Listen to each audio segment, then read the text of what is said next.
Bismillahirrahmanirrahim. Assalamualaikum warahmatullahi wabarakatuh. Alhamdulillahi rabbil alamin. Wassalatu wassalamu ala nabiyyina Muhammadin wa ala alihi wa ashabihi wa man tabi'ahum bi ihsanin ila yaumiddin. Amma ba'd. Para alim ulama, para asatid, para hujjaj, para tokoh masyarakat, wabil khusus pengurus atau DKM Masjid Jami Al-Mu'min yang insya Allah senantiasa mereka dan kita semua mudah-mudahan dirahmati dan dimuliakan oleh Allah Subhanahu wa ta'ala. Amin ya Allah ya Rabbal alamin. Saudara kaum muslimin rahimakumullah, di antara pilar agama itu, kata para ulama berdasarkan hadis sahih Bukhari dan Muslim, itu ada 3. Pertama, yang disebut dengan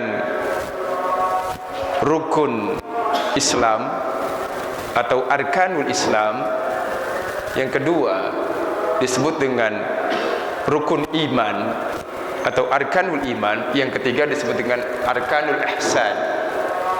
Nah, 3 pertanyaan ini dalam hadis sahih, seorang malaikat menyerupai seorang sahabat yang tampan berupa dihyah, yang tidak nampak perjalanannya karena pakaiannya bersih.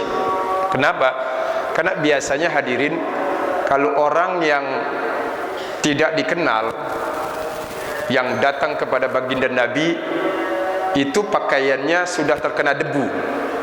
Nah, ini pakaiannya putih bersih seperti pakaian baru, tidak ada bekas-bekas perjalanannya. Seorang lelaki itu bertanya kepada baginda Nabi, "Ma huwa al-Islam?" Atau dengan bahasa yang lain, redaksi mengatakan, "Akhbirni anil Islam." Lalu Nabi mengatakan, "As-sa'il," yang bertanya, "a'lam," lebih tahu dari yang ditanya. Kenapa? Karena itu adalah malaikat Jibril. Jadi kata Nabi, malaikat Jibril ingin mengajarkan kepada para sahabat tentang agama Islam dengan sifatnya pertanyaan.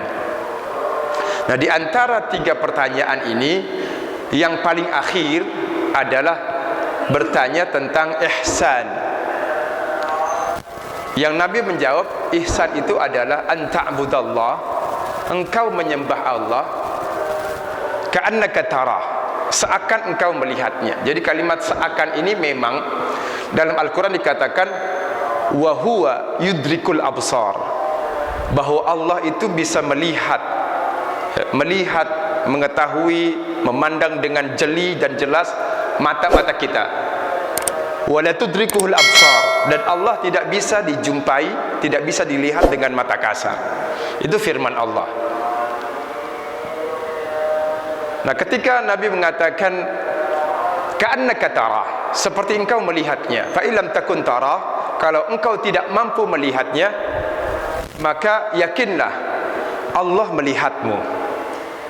Maka di sini ada yang disebut dengan muraqabah, merasa diawasi.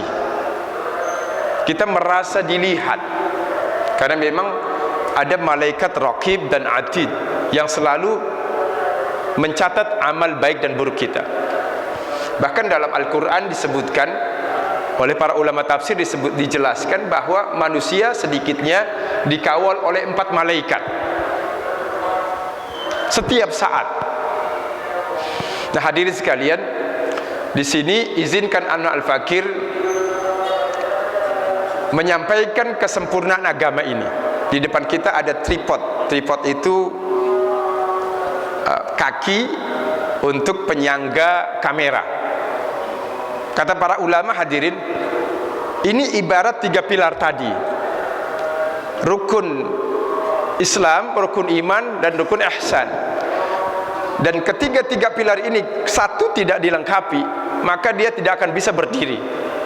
Begitu juga agama kita. Kita dalam menjalankan agama Islam, satu saja kita tinggalkan, arkanul iman misalkan, atau arkanul ihsan misalkan, maka kita akan jomplang. Nah, kebanyakan orang zaman sekarang itu beragama seperti robot. Jadi hanya monopoli, didominasi oleh yang disebut dengan arkanul al-Islam dan arkanul al-iman. Apa maksudnya? Arkanul al-Islam ini adalah cikal bakal lahirnya ilmu syariat, ilmu fikih. Seperti misalkan syahadat, salat, itu kan rukun Islam. Zakat, puasa, haji. Ini menjadi cikal bakal lahirnya ilmu syariat, ilmu fikih. Dari pertanyaan malaikat Jibril ini kepada baginda Nabi. Yang kedua, menjadi cikal bakal lahirnya ilmu akidah atau ilmu tauhid atau ilmu usuluddin. Sama, itu disiplin ilmu itu.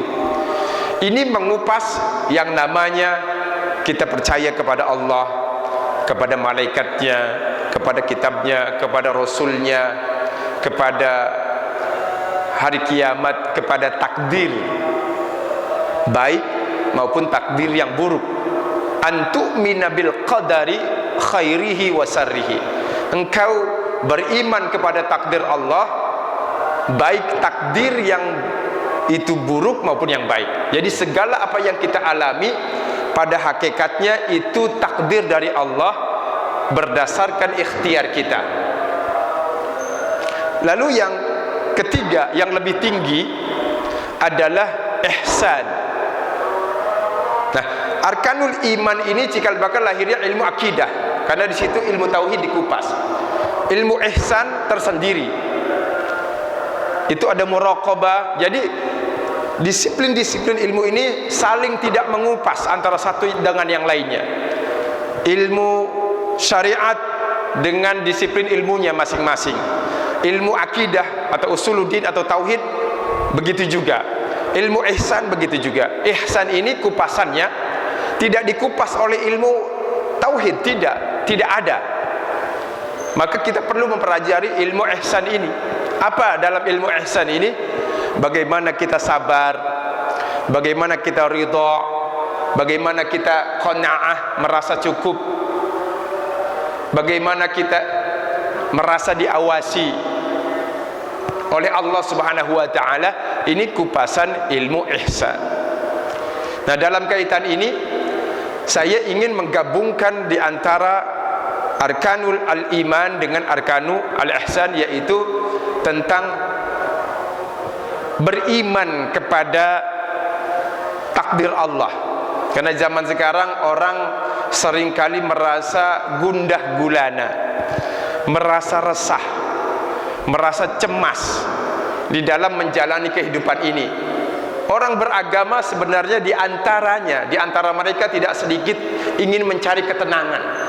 Tapi terkadang orang tidak mendapatkan ketenangan itu, malah mungkin mendapatkan konflik dan perpecahan. Tidak jarang ada di antara mereka yang seperti itu. Ingin mendapatkan ketenangan, kok ujung-ujungnya malah pertikaian. Nah, ini karena tidak mengedepankan atau tidak menggunakan tiga disiplin ilmu ini, bahwa agama itu hanya hitam putih. Tidak begitu dalam beragama Islam itu. Karena Nabi mengatakan, dan dalam firman Allah disebutkan, wa ma arsalnaka illa rahmatan lil alamin. Allah tidak mengutus engkau wahai Rasulullah, wahai Muhammad Nabi Allah, kecuali sebagai kasih sayang, rahmah, menyejukkan untuk semesta alam ini. Nah, maka tema kita kali ini adalah ar-ridha bima qasamahullah. Ridha dengan segala apa yang Allah gariskan dalam hidup kita, dengan apa yang Allah takdirkan. Karena ini bagian dari rukun iman. Kalau kita tidak percaya, maka kita tidak dipandang beriman. Untuk apa kita beribadah kalau kita tidak dipandang beriman oleh Allah? Padahal penampung amal soleh kita itu iman. Jadi kalau kita tidak beriman, aur-auran bahasa kita ini, molos semuanya, tidak ada penampungnya. Begitu juga tentang ini akidah. Kalau ini akidah, ya ini juga penting. Karena kenapa? Mudah-mudahan kapan ya, kalau Allah memanjangkan umur kita, bisa kita kupas. Kenapa demikian? Karena awaluddin, Perkara pertama yang paling penting dalam agama adalah ma'rifatullah, mengenal Allah Subhanahu wa taala. Bagaimana kita beribadah kalau kita tidak mengenal? Itu pondasi dasarnya. Ini tentang penjelasan ulama. Ini ulama sepakat tentang Ar-Rahman 'alal arsy istawa. Karena zaman sekarang banyak orang yang ada segelintir yang masih tidak kokoh dalam akidah. Apa ini maksud dengan Ar-Rahman? Bagaimana penjelasan Imam Malik, bahkan Imam Syafi'i secara tegas, Imam Syafi'i yang begitu tegas, Imam Abu Hanifah dan Imam Ahmad, apalagi imam-imam yang lain, itu menegaskan al-mujassimu kafir. Orang yang mengatakan Allah punya anggota tubuh itu kafir. Kenapa? Meskipun kata para ulama ini, meskipun mengatakan Allah punya tangan, tetapi tangannya tidak seperti tangan makhluk, itu tetap kafir. Kenapa?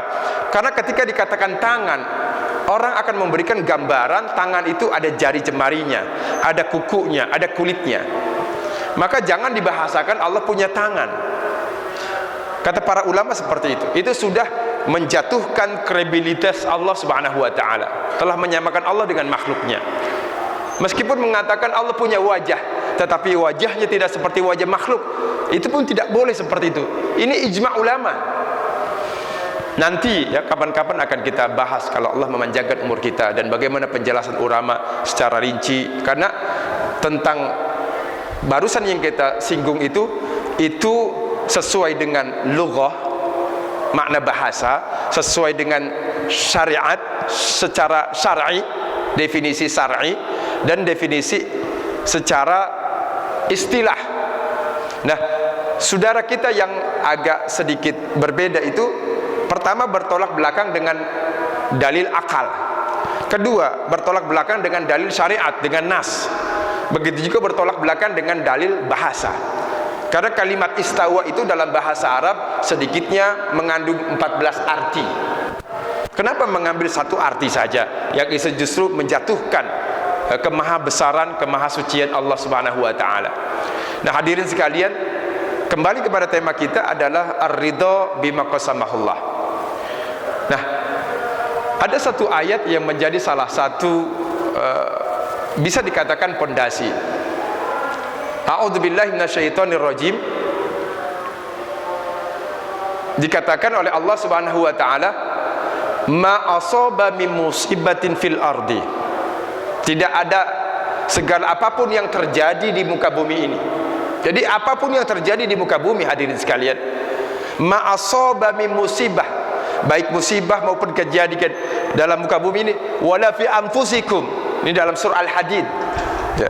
Dikatakan wala fi anfusikum, tidak juga terjadi pada diri kalian, illa kecuali fi kitabin, itu telah tertulis, telah ditentukan di dalam kitab Allah, di Lauhil Mahfuz, min qabli an nabra'aha, sebelum Allah merealisasikannya di alam dunia ini. Inna dzalika 'ala Allah yasir, sesungguhnya itu mudah bagi Allah Subhanahu wa taala. Nah, kita manusia mungkin nalar kita tidak jalan karena otak kita keterbatasan. Misalkan pertanyaan, bagaimana kok bisa belum terjadi tapi sudah diketahui gitu. Perumpamaan barangkali yang bisa kita pahami walaupun tidak sama persis, seperti sinopsis film. Seorang bermain film sudah ada alur ceritanya. Seorang pelakon ya, seorang yang melakukan sandiwara itu atau film itu, artis itu, dia hanya menjalankan alur cerita ini dengan perilaku dia, dengan perbuatan orang tersebut. Maka disinilah kaitan antara ikhtiar manusia dengan izin Allah Subhanahu wa ta'ala. Dalam surah Fussilat ayat 8 dan 9 dikatakan, khalaqal arda fi yaumain, Allah menciptakan arda, bumi ini dalam 2 masa. Yaum itu kata para ulama bukan hanya hari, tapi saat yang sangat panjang. Jadi Allah menciptakan bumi ini saja, meskipun Allah bisa mengatakan kun fayakun, jadi maka jadilah. Tapi dalam penciptaan dunia ini Allah di situ ada sunnatullah. Dalam dua masa Allah bisa mengatakan kun, jadi maka jadi. Tetapi Allah menggunakan cara lain untuk menciptakan dunia ini dalam dua masa, 2 hari. Yang kata Allah dalam firman yang lain bahwa yaumun 'inda rabbika, satu hari, sama-sama yaum. Khalaqal arda fi yaumain. Allah menciptakan dunia ini dalam 2 masa. Dalam ayat lain dijelaskan yaumun 'inda rabbika, satu hari di sisi Tuhanmu, di sisi Allah, ka'alfi sanah, seperti 1000 tahun. Artinya satu hari ini panjang. Allah mengatakan 1000 ini sesuatu yang sangat panjang waktunya, yang hakikatnya hanya Allah yang tahu. Yaumun 'inda rabbika ka'alfi sana, satu hari di sisi Tuhanmu seperti 1000 tahun mimma ta'uddun, dari waktu yang kalian hitung. Tuh hadirin, maka kalau kita nanti di akhirat menurut Allah misalkan berapa ribu tahun atau khalidina fiha, bahkan kekal selamanya, maka berapa lamanya itu? Kalau satu hari di sisi Allah saja 1000 tahun minimal dalam hitungan manusia. Nah, tadi khalaqal arda fi yaumain, Allah menciptakan bumi dalam 2 masa. Dalam ayat berikutnya disebutkan wa qaddara fiha aqwataha, dan Allah telah qaddar, mentakdirkan, menentukan di dalam bumi ini fiha aqwataha, kut, makanannya. Nah, yang kita ambil hikmahnya adalah bumi belum diciptakan saja, bumi belum diciptakan, ini boro-boro bumi hancur, bumi belum diciptakan, makanannya sudah ditentukan oleh Allah, makanannya sudah disediakan, itu cukup buat seluruh penduduk bumi. Maka kita hanya tinggal ikhtiarnya saja. Oleh karena itu kata para ulama, kewajiban sebagai orang beriman itu cuma 2. Kita tidak perlu ambil pusing dengan yang lainnya. Di dalam mengais rizki Allah subhanahu wa ta'ala, karunia yang Allah berikan kepada kita sebagai makhluk, itu kewajibannya cuma 2. Yang lain tidak wajib, tidak penting, tidak perlu dipikirkan. Apa yang pertama kata para ulama berdasarkan Al-Quran dan banyak hadis, pertama adalah ikhtiar dengan baik dan benar. Nanti kita jelaskan bagaimana ikhtiar yang baik dan benar. Ikhtiar. Yang kedua adalah tawakal kepada Allah Subhanahu wa taala. Nah, dengan 2 hal ini kita insya Allah akan tenang. Yang lain tidak penting. Bagaimana ulama menjelaskan? Contoh, sebagai seorang pedagang, itu kewajibannya dia hanya dagang secara baik, dengan caranya, dengan tekniknya, dengan metodologinya. Jadi pedagang yang baik kewajibannya hanya ikhtiar dengan baik sesuai strategi dia dagang, untung dan ruginya dengan ilmunya. Yang kedua, setelah dia ikhtiar dengan baik, dia serahkan kepada Allah Subhanahu wa taala hasilnya. Itu kewajiban kita orang beriman. Maka pedagang yang beriman, pedagang yang muslim, dia tidak akan pernah stres. Kenapa? Pertama, dia sudah ikhtiar secara benar sesuai ilmu perdagangan. Yang kedua, dia tawakal kepada Allah Subhanahu wa taala. Ya Allah, kalau emang ini untung, untung darimu. Kalau rugi, rugi juga darimu. Pada hakikatnya itu. Maka pedagang yang beriman dia tidak akan pernah stres. Kenapa? Karena pedagang yang beriman tidak wajib untung, tidak wajib, tidak dibebankan untuk untung, hadirin sekalian. Itu orang beriman. Begitu juga penuntut ilmu, orang yang belajar, kewajibannya yang terpenting adalah hanya belajar secara baik dan benar, belajar yang sungguh-sungguh, gunakan waktu dengan baik, waktu belajar. Tetapi dia tidak wajib menjadi ulama, tidak wajib menjadi pandai, tidak wajib harus dia sudah berusaha kok tapi nggak paham misalkan, itu tidak wajib. Wajibnya itu belajar secara baik dan benar, sehingga tanggung jawab dan kewajibannya untuk belajar gugur di hadapan Allah. Tanggung jawabnya untuk ikhtiar menggapai rizki yang halal gugur di hadapan Allah. Nah, ini kewajiban pedagang yang beriman. Begitu juga pelajar yang beriman, dia tidak wajib untuk menjadi orang pandai, untuk menjadi ulama, menjadi kiai, ustadz, tidak wajib hadirin sekalian.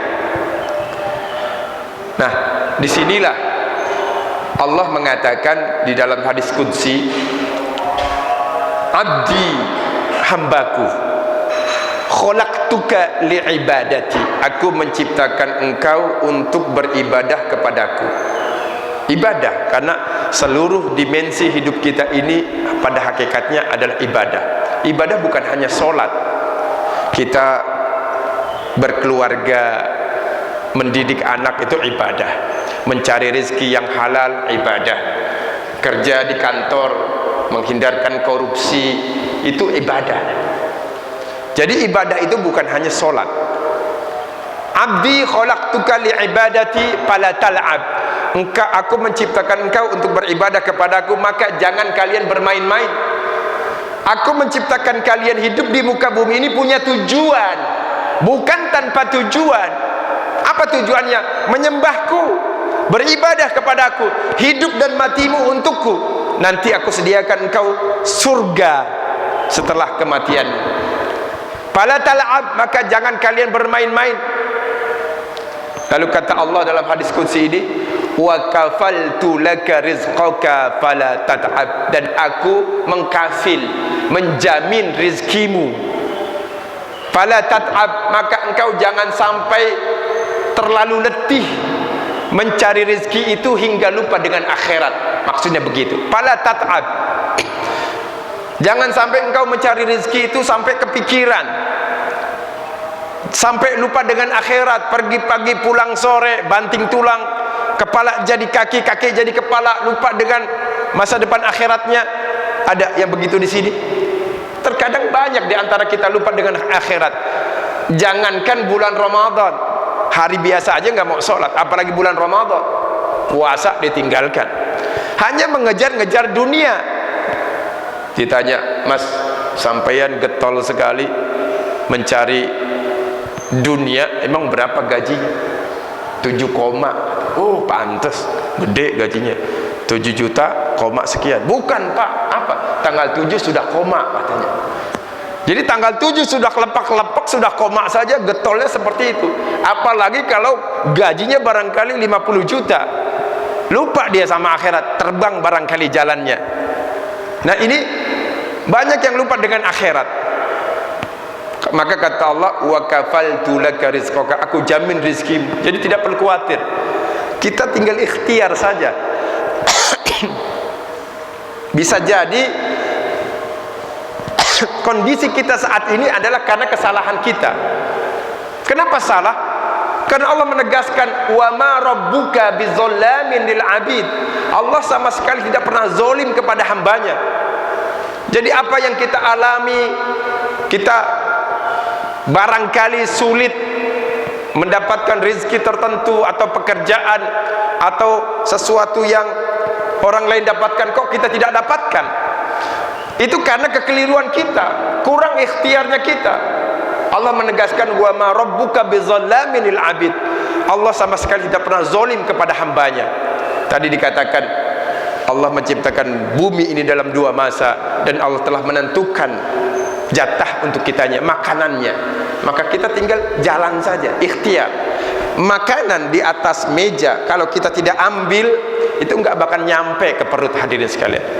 Disinilah diwajibkan oleh Allah kita ikhtiar untuk mengambil makanan ini, memasukkan ke mulut kita. Itu di antara ikhtiar yang dibebankan kepada kita. Kewajiban kita cuma ikhtiar, lalu tawakal, diserahkan kepada Allah sehingga kita tidak stres. Saya lanjutkan hadis qudsi tadi. Wa kafaltu laka rizqaka fala tat'ab. Jangan engkau terlalu berletih-letih sampai kepikiran, ya Allah, gimana entar kuliah anak saya bulan depan. Dipikirin aja, bukan direncanakan. Kepikiran itu tidak boleh, tapi direncanakan itu dianjurkan.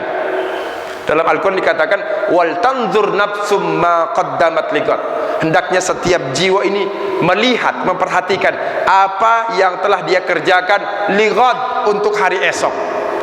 Maka ini konsep perencanaan, bukan kepikiran, sehingga menjadikan badan sakit. Kata Allah, wa kafaltu laka rizqaka, dan aku jamin rizkimu. Fala tat'ab, engkau jangan sampai lupa dengan akhirat. Wala tansa nasibaka minad dunya, kerjakan dunia dan akhirat. In qalla, kata Allah, kalau rizki yang aku berikan sedikit, fala tahzan, jangan engkau terlalu bersedih hati. Wa in kasura, kalau rizki yang aku berikan, anugerah yang aku berikan kepada kalian, anugerah kesehatan, anugerah harta, anugerah anak dan istri, banyak anugerah, harta, perkebunan, rumah, mobil, anak, istri, termasuk kesehatan, pekerjaan, martabat, derajat di masyarakat, itu anugerah dari Allah. In qalla fala tahzan, kalau itu sedikit jangan kalian terlalu bersedih hati. Wa in kasura fala tafrah, dan kalau banyak jangan kalian terlalu bergembira. In anta radita bima qasamtuhu lak, jika engkau ridho dengan apa yang aku gariskan, arahta badanak, itu akan menjadikan badanmu sehat, kata Allah. Ini firman Allah dalam hadis qudsi. Arahta badanak, badanmu sehat. Kenapa? Tidak stres. Wa aqlak, dan otakmu normal. Jadi kalau kita tidak nerima, itu tidak akan sampai otak kita. In qalla fala tahzan, kalau sedikit jangan engkau terlalu bersedih. Wa in katsura fala tafrah, dan kalau begitu melimpah jangan engkau terlalu bergembira, lupa. Fala tafrah, in qalla fala tahzan wa in katsura farad in anta radi. Ini yang terpenting poinnya, kata para ulama. In anta radita bima qasamtuhu lak, jika engkau ridho dengan apa yang aku gariskan, arahta badanak, menjadikan badanmu sehat, wa aqlak, dan otakmu tidak stres, wa kunta indi mahmuda, dan derajatmu di mataku, di hadapanku, kata Allah, mahmuda, mulia. Tuh, bagi orang yang ridho dengan takdir yang Allah gariskan. Wa illam tarda bima qasamtuhu lak, tetapi jika engkau tidak ridho dengan apa yang aku gariskan, at'abta badanak, akan menjadikan badanmu tidak sehat, letih, banting tulang, tapi tidak sesuai yang dia harapkan, karena sudah ditentukan. Yang penting kita ikhtiar yang baik dan benar, kita serahkan kepada Allah, sehingga kita tidak dipersalahkan nanti di akhirat. Wa illam tarda bima qasamtu lak, jika engkau tidak ridho dengan apa yang aku gariskan, at'abta badanak, membuat badanmu letih, wa aqlak, dan otakmu stres, wa kunta indi mazmuma, dan derajatmu di mataku hina, rendah di mata Allah, naudzubillah. Lalu kata Allah, wa izzati wa jalali, demi keagungan dan kebesaranku, la usallitanna 'alaika dunya, sungguh akan aku jadikan kalian wahai manusia begitu gemar, begitu gandrung dengan dunia, mengejar-ngejar dunia. Fangkudu waqtal wukhushi fil falad, sehingga seperti binatang buas yang mengejar-ngejar hewan buruannya, ngerangsek ke kanan dan ke kiri, menerjang ke depan dan ke belakang. Fil falad, di hutan belantara. Summa la yusibuha illa ma katabtu lak, kemudian orang itu tidak akan mendapatkan apa yang dia kejar-kejar, kecuali apa yang telah aku gariskan dalam hidupnya. Begitu hadirin sekalian. Nah, dalam kaitan ridho ini, saya ingin menyinggung beberapa profil sahabat, didikan terbaik Rasulullah tentang ridho. Apa itu ridho? Ridho itu adalah as-sabru ma'al farhah was-sa'adah. Ridho itu di atas kesabaran. Kalau sabar, kita nerima. Sabar itu, ya sabar, bertahan, itu namanya as-sabru. Tetapi ridho ini di atasnya. Ridho itu sabar tetapi dengan rasa senang. Dia diuji dengan ujian, dia bukan hanya bertahan, tapi dia mampu tersenyum. Itu namanya ridho. Di atas, setingkat di atas sabar. Makanya kata Allah, innar ridho huwa bab, kata Nabi, innar ridho huwa babullahil a'zam. Sesungguhnya pintu ridho itu di akhirat nanti ada orang yang masuk surga melalui pintu puasa, babu royan. Ada melalui pintu babu as-salah, melalui pintu babu zakah, babu al-jihad. Itu pintu-pintu surga. Ada namanya babu ridho, tetapi sedikit sekali orang yang melalui pintu ridho ini. Padahal pintunya sangat luas, sangat lebar. Innar ridho huwa babullahil a'zam. Sesungguhnya ridho itu adalah pintu surganya Allah yang paling agung, yang paling mulia, yang paling luas. Tetapi sedikit yang lewat situ. Karena banyak dari umat Rasulullah yang keridoannya tidak standar. Nah, saya ambil contoh tentang keridoan ini adalah sahabat Nabi namanya Imran bin Husain. Imran bin Husain ini hadirin, ini biar kita mencontoh kok bisa seperti itu gitu. Imran bin Husain adalah seorang sahabat yang tampan, gagah berani. Ketika Rasulullah masih hidup, beliau membantu Rasul dalam semua perjuangan, termasuk dalam peperangan, selalu berada di laga terdepan. Tetapi hadirin sekalian, setelah sepeninggal Nabi, umur Imran ini Allah panjangkan sekitar 80 lebih panjang umurnya. Jadi karena dia masih muda. Namun dia diuji oleh Allah dengan satu penyakit. Tidak tanggung-tanggung hadirin sekalian. Berapa lama penyakitnya? 28 tahun sakit, tergeletak di atas pembaringan, di atas tempat tidur, tergolek, tidak mampu melakukan apa-apa. Makan disuapin, wudu diwuduin, bahkan buang air kecil menggunakan saluran pipa. Berapa lama? 28 tahun hadirin sekalian. Zaman sekarang ada yang sakit 28 tahun. Seperti apa mungkin? Stroke barangkali ya. Stroke paling 12 tahun. Ya. Saya punya mertua itu stroke sampai 12 tahun. Bayangkan, stroke. Penyakit banyak benar. Stroke, satu truk bayangkan. Satu kolom ini aja berat. Ini penyakit satu truk hadirin. Stroke.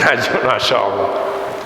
Nah, Imran ini ketika seorang sahabat, tetangga, dan yang lainnya merasa sedih, beberapa tetangganya berkomentar, wahai Imran, dosa apa yang kau lakukan sehingga kau uji dengan penyakit ini? Padahal orang mendapatkan penyakit bisa jadi bukan karena dosa, karena Allah ingin mengangkat derajat.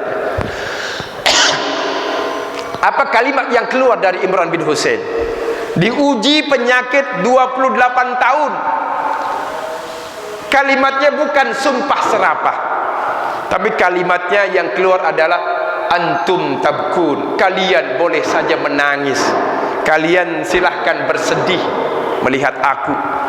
Amma ana, adapun diriku, fama ahabbahullah ahbabtu, apa yang Allah sukai terjadi pada diriku, aku menyukainya. Ahbabtu. Tuh hadirin sekalian, wallahi wallahi wallahi, demi Allah, demi Allah, demi Allah, la inni ala sariri hadza, aku di atas pembaringanku ini, laka anni asma'u dawiyal malaika wa hiya tadhkurullah azza wa jalla, aku sungguh mendengar gemerincing suara tasbihnya para malaikat di atasku, di atas kepalaku.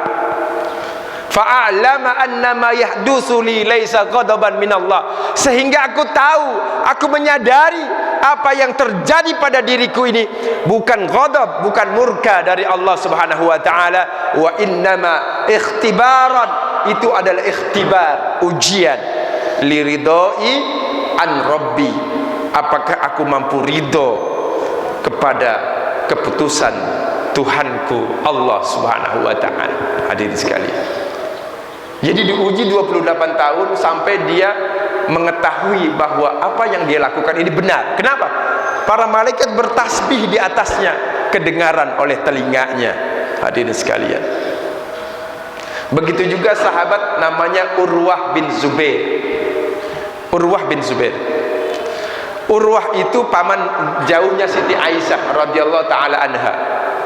Urwah ini, hadirin, dia diuji dengan kakinya harus diamputasi, harus dipotong, karena kalau nggak dipotong dia meninggal dunia.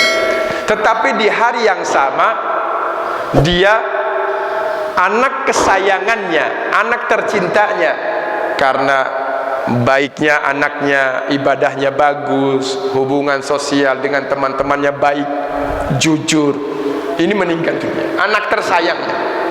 Tapi apa kalimat yang keluar dari Urwah, hadirin sekalian? Bukan sumpah serapah, tapi pujian. Apa kalimat yang keluar?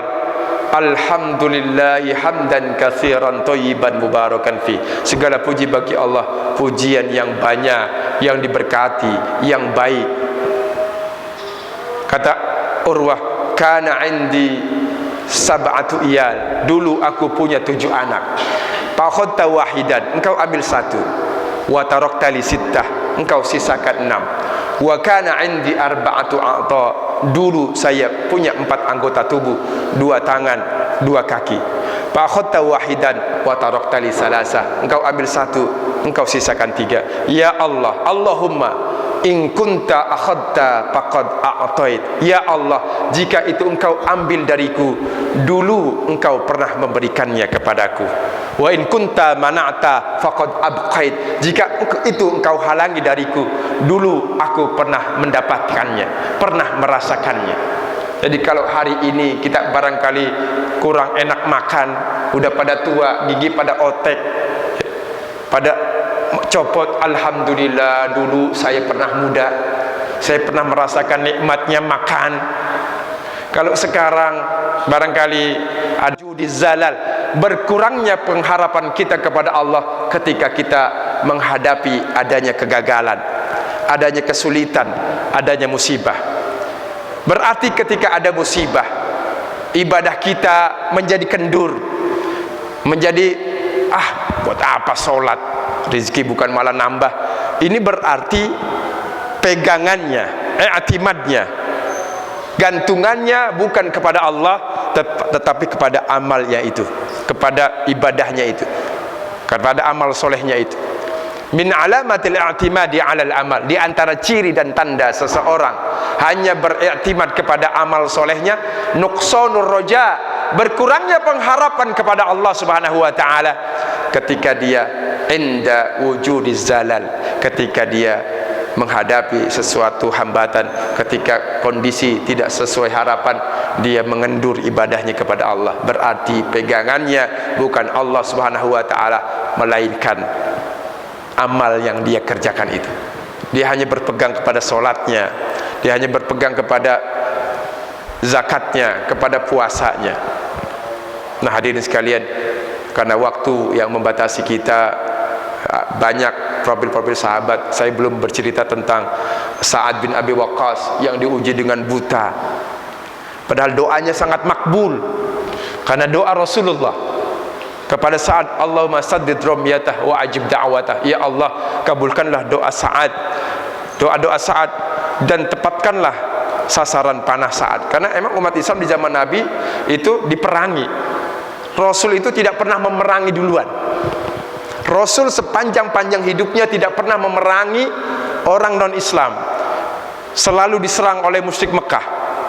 Beliau pun ketika menyurati Raja Romawi, Raja Najasyi, Raja Heraklius dan lainnya, hanya mengatakan surat min Muhammadin Rasul, Bismillahirrahmanirrahim, dengan nama Allah yang Maha Pengasih dan Penyayang, min Muhammad Rasulillah. Hanya mengatakan ini dari utusan Allah, aslim tislam, engkau masuk Islam, engkau akan selamat. Tidak diperangi, tidak kemudian Rasul memerangi mereka. Maka keliru kalau ada yang memandang orang non-Islam itu harus diperangi. Ini keliru. Karena di sini sebenarnya tempat dakwah kita. Kalau diperangi, kemana kita berdakwah? Padahal dalam Al-Quran dikatakan la ikraha fid din, tidak ada paksaan dalam memeluk ajaran agama Islam. Yang penting sampaikan, ini Islam, ini ajaran rahmah. Perkara Anda mau masuk Islam atau tidak, terserah Anda. Perhitungannya nanti di akhirat. Kita ditugaskan hanya untuk menyampaikan dakwah tanpa memaksa. Sampaikan, ini ajaran Islam. Islam mengajarkan kebersihan, Islam mengajarkan kejujuran, Islam mengajarkan belas kasihan di antara sesama makhluk. Perkara mereka percaya atau tidak, terserah. Islam mengajarkan yakin kepada pencipta alam semesta ini. Karena zaman sekarang banyak orang yang di kalangan mahasiswa itu mengidap, ya, merebak penyakit yang namanya agnotisme. Agnotisme ini mirip ateis. Kalau ateis tidak percaya kepada Tuhan, kalau agnotis percaya kepada Tuhan, tapi dengan keyakinan Tuhan itu bisa ada atau tidak.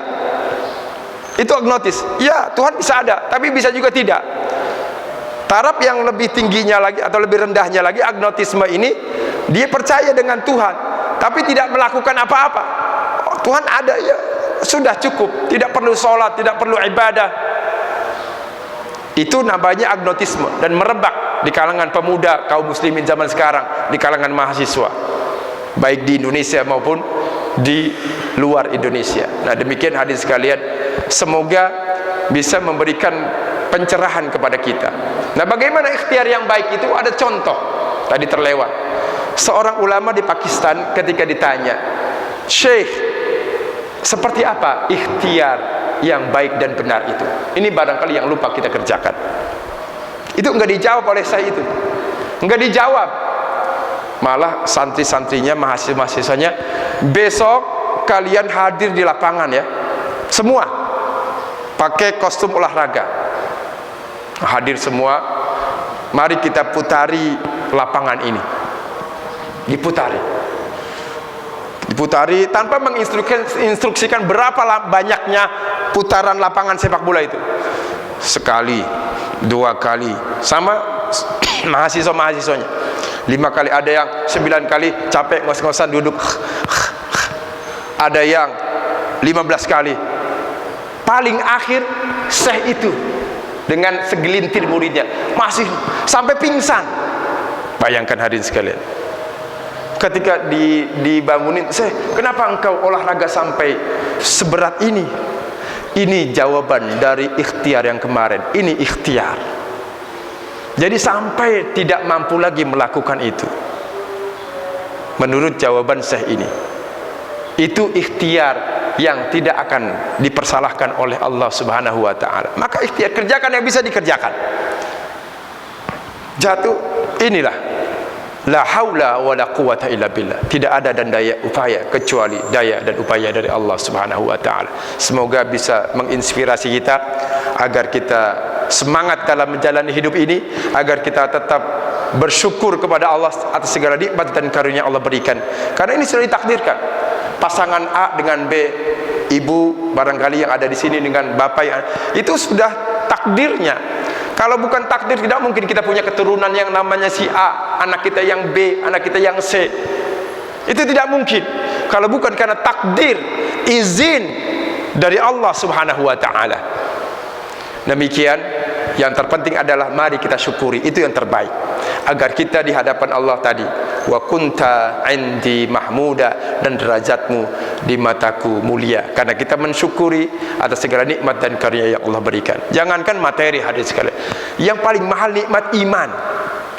Iman yang paling mahal. Kenapa? Karena dengan itu nanti akan kita rasakan di akhirat yang kekal dan abadi, dan orang beriman diberikan kesempatan untuk masuk ke dalam surganya Allah Subhanahu wa ta'ala. Itu yang paling mahal. Karena hidup di dunia ini sementara, diuji dengan materi. Berapa lama sih manusia hidup? Paling lama 70, 80, 90 tahun. Dia akan berjumpa dan hidup setelahnya kekal dan abadi. Yang itu patokannya yang terpenting adalah kepercayaan, iman kepada Allah Subhanahu wa ta'ala. Demikian hadirin sekalian, mudah-mudahan ada manfaatnya. Yang benar datangnya dari Allah Subhanahu wa ta'ala, yang salah dari kedaifan Al-Fakir sendiri, mohon maaf. Kalau ada hal yang kurang berkenan, apakah ada pertanyaan atau biasanya. Oh, silakan. Intinya bahwa Islam itu menerima Allah, seolah-olah Allah seolah-olah kita melihat Allah dan Allah melihat kita. Beriman itu ada dua, ikhtiar dengan baik dan benar, tawakal kepada Allah Subhanahu wa taala. Ridho itu di atas sabar, yaitu sabar dan ikhlas yang bersama. Yeah. Kalau yang ingin bertanya, sabar dan merasa senang, berasa senang, merasa bahagia dengan apa yang Allah itu ya, dengan tersenyum itu ridho. Oh, enggak ada yang bertanya. Mudah-mudahan bisa dipahami ya. Mari kita tutup dengan doa kafaratul majlis.